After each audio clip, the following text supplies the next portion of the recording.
It was the late 50s, and my grandfather was just a teenage boy. At the time, he lived in a very deserted area, right in the heart of the Amazonian rainforest. His village was near a river, in the southeast region of Venezuela. Like many who led a similar life, my grandfather was always fishing and tending to yucca roots, mainly to sell or exchange for something else at the local fairs. As the eldest child, he was already one of the family's main providers. When his father's health began to decline, the responsibility fell entirely on him. Because of that, he left home before the sunrise and returned just before sunset, taking the same long road every single day. The road was usually deserted, though it wasn't rare to meet someone along the way. That being said, one particular afternoon, my grandfather was returning from a long day of labor when he saw a man approaching. The stranger was unusually tall, which is a rare trait in that region, and what unsettled my grandfather most was how quickly the man moved. Despite being so thin, he looked as though the wind could carry him away. My grandfather felt uneasy, and things grew stranger when the man stopped him. "Do you live around here?" the man asked. My grandfather lied, claiming he was just a traveler passing through. "Shame, I was looking for a place to stay," the stranger replied. "There is a community down the river," my grandfather told him. "They may offer shelter there." The stranger seemed thankful for the advice, opening the sack he carried with him and pulling out a bunch of bananas. They were the largest, ripest bananas my grandfather had ever seen, and he was tempted to accept them. But his mother's warning echoed in his mind. Never take anything from strangers in the woods, understood? So he politely declined the fruits. The stranger insisted again and again, which only made my grandfather more uneasy. Because of that, he quickly said goodbye and hurried home without looking back. At home, he told his mother about the encounter. She reminded him of their rule and was grateful he had listened. He recalls how she grasped her necklace, a sort of protection token she made herself, and let out a quiet prayer. That night, after dinner, the family settled in to sleep.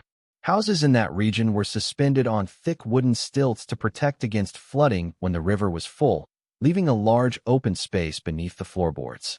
During the dry season, you could walk freely under them, and it was dry season then. In the middle of the night, my grandfather awoke to strange sounds. In the rainforest, weird noises are common.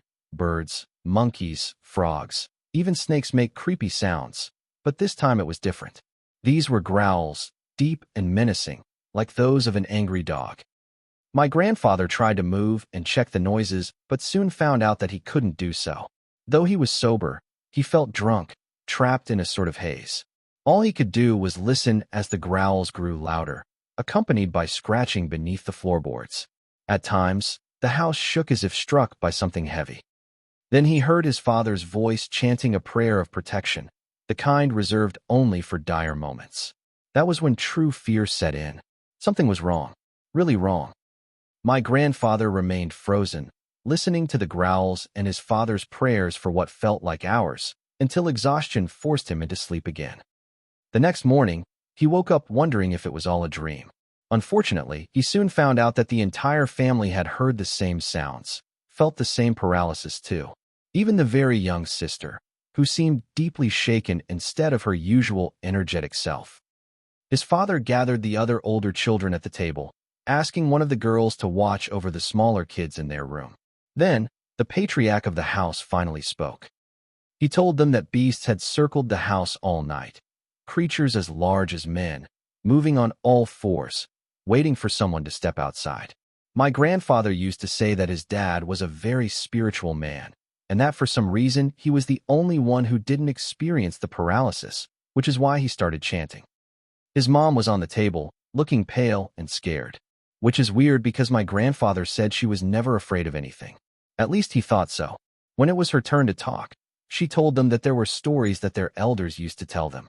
Stories of man-eating beasts that sometimes crossed people's paths. She explained that such creatures were humans who transformed into monsters at night, stalking their prey for days before striking. According to her people's knowledge, they used gifts to mark their victims, and upon accepting those gifts, you grant them permission to invade your home or shelter. The family believes that if it wasn't for my grandfather not accepting the bananas, maybe none of them would be alive. This was one of the few stories my grandfather retold with genuine fear in his eyes. And others in the family, great uncles, family friends, had similar tales. In some areas, these creatures were said to be almost epidemic, with many people claiming eerily similar experiences. Alright, here we are. All of you are probably new here, so welcome to my channel. If you came from Tumblr, then you know me better as Chrysalida Season. But here I'm using my given name. This channel is essentially my way of yapping over my love for folklore, history, culture, silly book, and fandom stuff. As a disabled teacher who is on hiatus, I need to speak someone's ears off, and YouTube was my willing victim. Well, I hope you enjoyed it, and consider leaving me a like or a comment. Maybe even subscribe if this topics may interest you. I love horror, so you might see me bring more folklore horrors soon. I can't help myself. Anyway, thank you for being here. Be kind to me because I have no idea what I'm doing. This is all just vibes. See you.